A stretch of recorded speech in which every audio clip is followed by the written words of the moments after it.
अच्छा, कल शिबली फराज साहब आपका ये ट्वीट सामने आया जो जज साहब के हवाले से फैसला हुआ उसके बाद कि जज अरशद मलिक की बरतरफी उस दौर का ड्रॉप सीन है जब जजेस को हवारियों के जरिए ब्लैकमेल किया जाता था। मुस्लिम लीग नून और इसकी क़यादत को माफिया सोच की खसूसियात, ब्लैकमेलिंग और करप्शन की सरपरस्ती पर कौम से माफ़ी मांगनी चाहिए।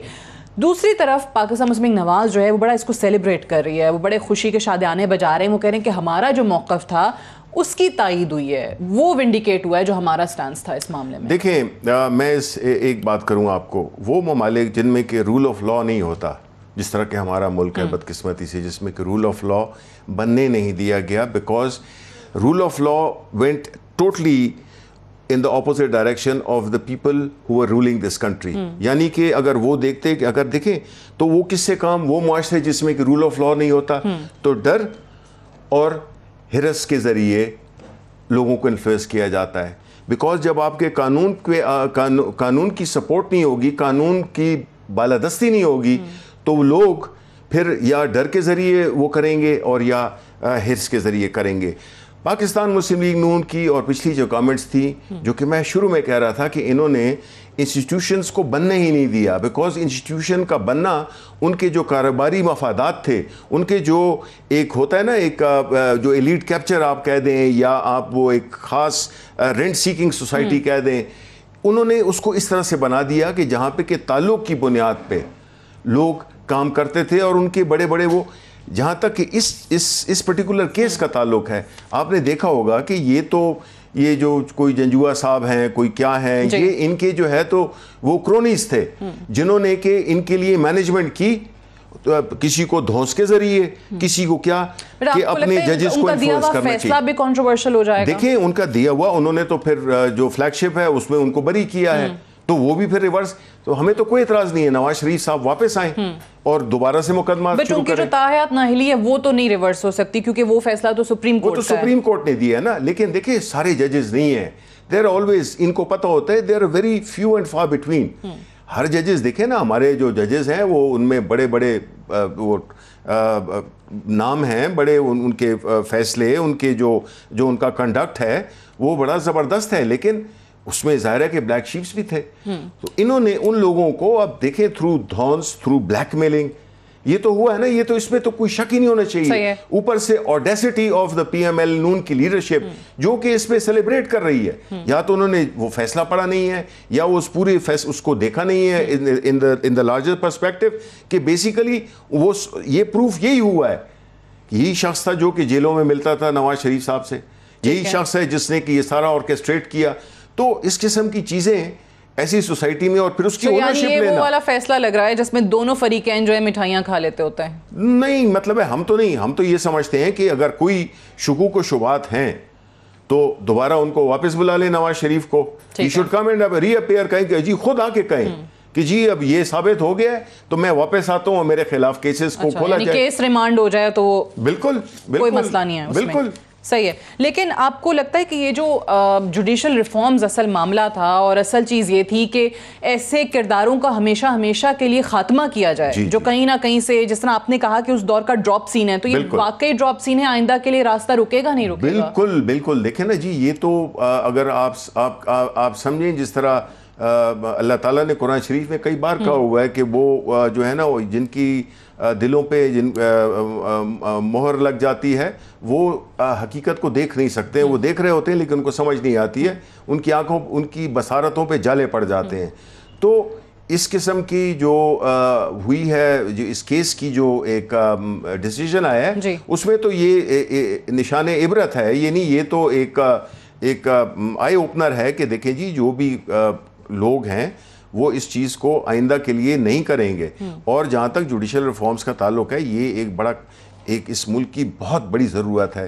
प्राइम मिनिस्टर साहब ने पिछली कैबिनेट में भी इसका जिक्र किया, उन्हें ये टास्क दिया था तकरीबन 1 महीने पहले कि 6 महीने के अंदर अंदर हमारी जितनी भी जुडिशल रिफॉर्म्स हैं उसका जो पैकेज है वो हम पेश करें।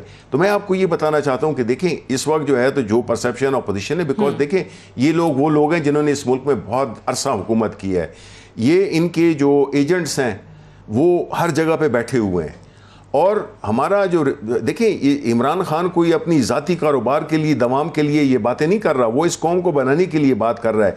तो हमारे सारे पाकिस्तानियों से यही रिक्वेस्ट है, जिस तरह की उन्होंने दी थी, हमें मैंडेट दिया कि देखें जी ये इस किस्म की जो चीज़ें बदगुमानियाँ, चीज़ों को एग्जेजरेट करना, अच्छाइयों को छुपा डाउन प्ले करना और बुराइयों को हाईलाइट करना, ये चीज़ें नहीं सपोर्ट करें, बिकॉज ये सफ़र इतना आसान नहीं है। इसमें इस्टेब्लिश लोगों को डिस्प्लेस करना बड़ा मुश्किल काम है, लेकिन वो इंशाल्लाह हमारी नीयत और हमारी जो कमिटमेंट है वो से ये पूरे आपने एजेंट्स का जिक्र किया, तो बहुत सारे माजी के एजेंट्स जो हैं वो आपकी काबीना में भी बैठे हैं और एक बार फिर से इलेक्टेड और नॉन इलेक्टेड की बड़ी बहस भी चल रही है।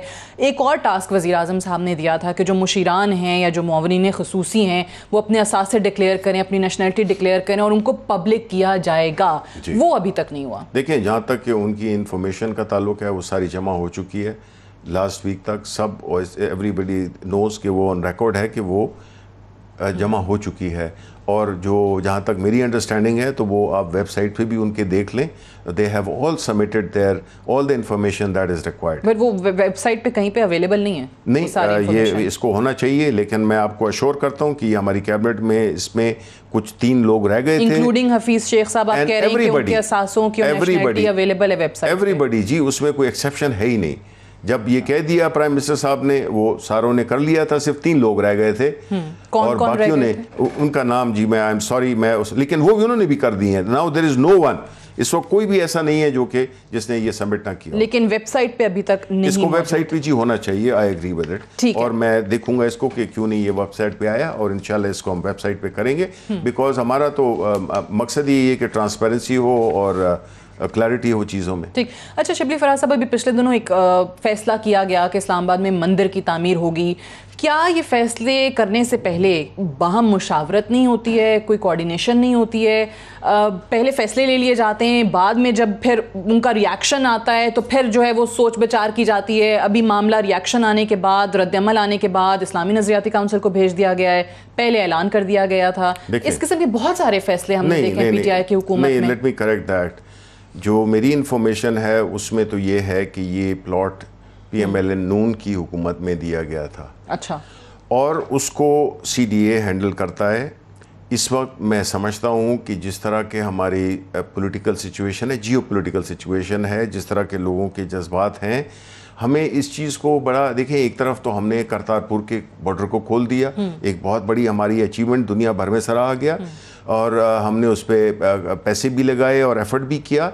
हमने हमारी हुकूमत की हर मजहबी आज़ादी के हम कायल हैं, लेकिन कुछ चीज़ें ऐसी होती हैं जो कि जिसकी कि टाइमिंग बड़ी अहम होती है।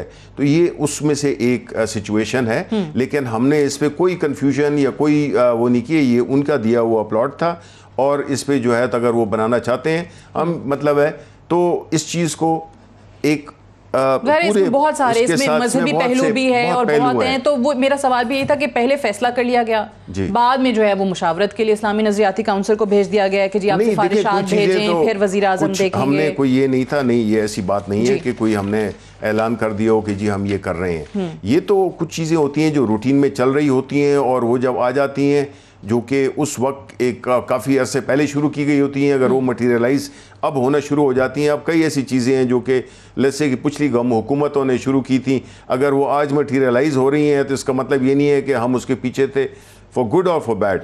तो इसलिए ये जो इतने इश्यूज़ हैं हमारे इस वक्त, देखें हम फोकस करना चाहते हैं इकॉनमी पे, हम फोकस करना चाहते हैं नेशनल कोहेजन पे।